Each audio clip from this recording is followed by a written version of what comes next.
Hi friends, good morning. आज हम जानने का प्रयास करेंगे विदेशी यात्रियों से मिलने वाली प्रमुख जानकारी, जिसमें हम सबसे पहले देखेंगे यूनानी रोमन लेखक। यूनानी रोमन लेखक में टेसियस सबसे पहले भारत आते हैं, जो ईरान का राजवैद्य था। भारत के संबंध में इसका विवरण आश्चर्यजनक कहानियों से परिपूर्ण होने के कारण अविश्वसनीय रहा। अगला लेखक जो भारत आए थे वह हुए हेरोडोटस। इसे इतिहास का पिता कहा जाता है।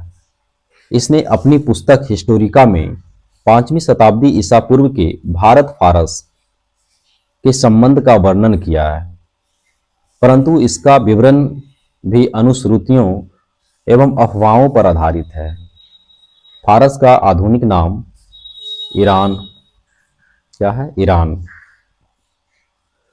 आगे देखेंगे कि कुछ लेखक सिकंदर के साथ आए थे, जिसका नाम है नियाकर्स, आनेसिक्रटस तथा अरिस्टोबुलस। अरिस्टोबुलस के विवरण अधिक प्रामाणिक एवं विश्वसनीय रहा है। अगला लेखक जो भारत आए थे वह हुए मेगास्थनीज। मेगास्थनीज या सेलुकस निकेटर का राजदूत था, जो चंद्रगुप्त मौर्य के राज दरबार में आया था। इसने अपनी पुस्तक इंडिका में मौर्य युगीन समाज और संस्कृति के बारे में जानकारी दी है। अगला लेखक जो भारत आने वाले हुए वह हुए डायमेकस। यह सीरियन नरेश अंतियोकस का राजदूत था, जो बिंदुसार के राज दरबार में आया था। इसका विवरण भी मौर्य युग से संबंधित है। अगला लेखक जो भारत आए थे वह हुए डायोनीसियस। यह मिस्र नरेश टॉलमी फिलेडेल्फस का राजदूत था, जो अशोक के राज दरबार में आया था। उसके बाद जो लेखक आए वह हुए टॉलमी। इसने 2री शताब्दी में भारत का भूगोल नामक पुस्तक लिखा। टॉलमी के बाद आने वाले लेखक हुए प्लिनी।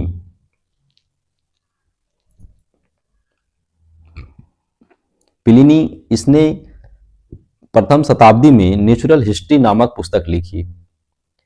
इसमें भारतीय पशु, पेड़ पौधों, खनिज पदार्थों आदि के बारे में विवरण मिलता है नेचुरल हिस्ट्री में। आगे हम देखेंगे पेरिप्लस ऑफ द इरिथियन सी।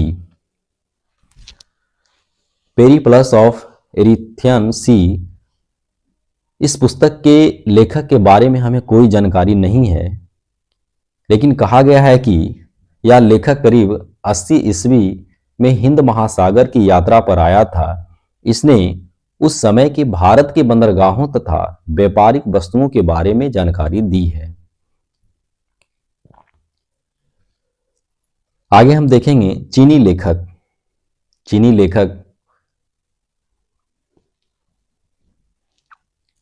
चीनी लेखक में सबसे पहले आने वाला लेखक थे फहियान। कौन थे? फहियान। यह चीनी यात्री नरेश चंद्रगुप्त द्वितीय के दरबार में आया था। इसने अपने विवरण में मध्य प्रदेश के समाज और संस्कृति के बारे में वर्णन किया। इसने मध्य प्रदेश की जनता को सुखी एवं समृद्ध बताया, और यह जो है 14 वर्षों तक भारत में रहा। कौन? फहियान ने। अगला लेखक संयुगन।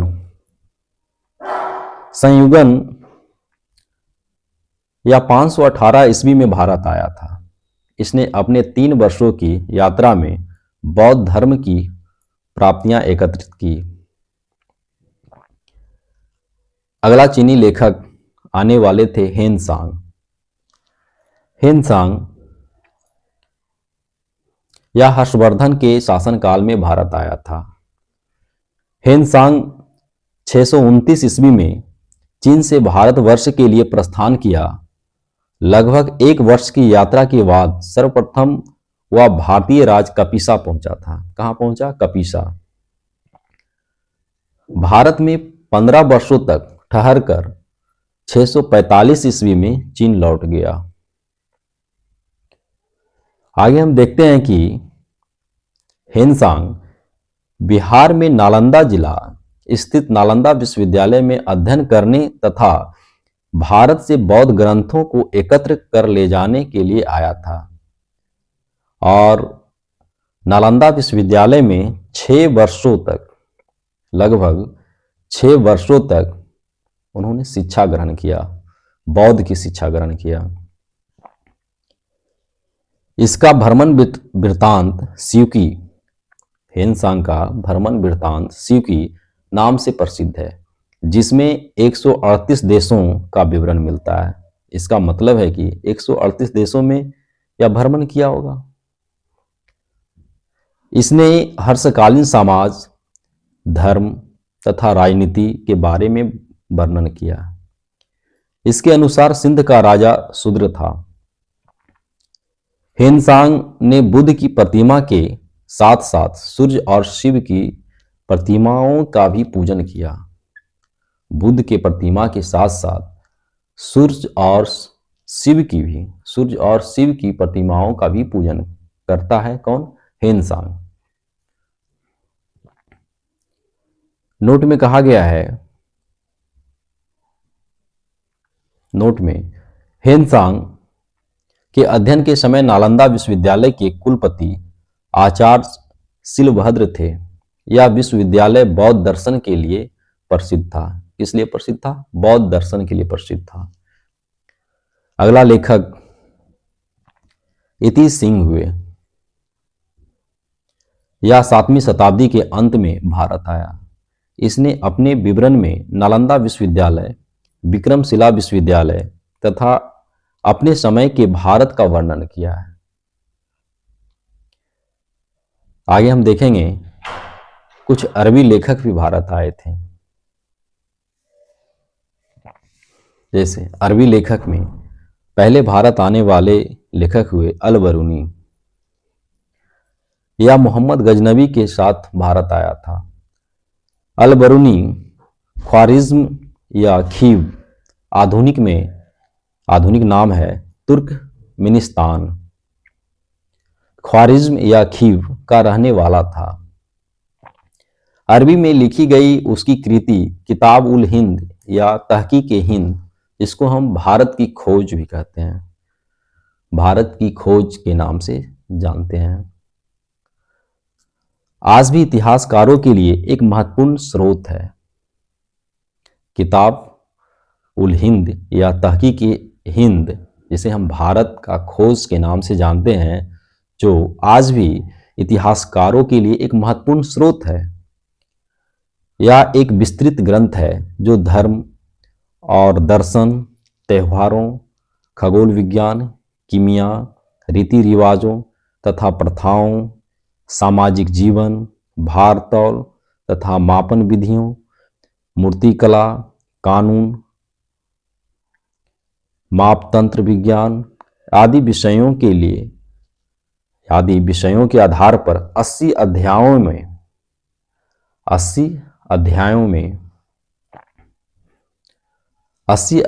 में विभाजित है। इसमें राजपूत कालीन समाज, धर्म, रीति रिवाज, राजनीति आदि पर सुंदर प्रकाश डाला गया है। अगला लेखक है इब्न बतूता। इब्न बतूता, इसके द्वारा अरबी भाषा में लिखा गया उसका यात्रा वृत्तांत, जिसे हम रहला कहते हैं। क्या कहते हैं? रहला। 14वीं शताब्दी में भारतीय उपमहाद्वीप के सामाजिक तथा सांस्कृतिक जीवन के विषय में बहुत ही प्रचुर तथा सबसे रोचक जानकारियां देता है। 1333 ईस्वी में दिल्ली पहुंचने पर इसकी विद्वता से प्रभावित होकर सुल्तान मोहम्मद बिन तुगलक ने उसे दिल्ली का काजी या न्यायाधीश नियुक्त किया। कुछ अन्य लेखक भी भारत आए थे, जैसे में तारानाथ यह एक तिब्बती लेखक था। इसने कंग्यूर तथा तंग्यूर नामक ग्रंथ की रचना की। इनसे भारतीय इतिहास के बारे में जानकारी मिलती है। उसके बाद तारानाथ के बाद आने वाले अन्य लेखक में मार्को पोलो हुए।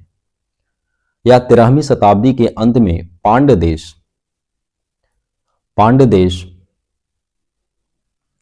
के यात्रा पर भारत आए थे।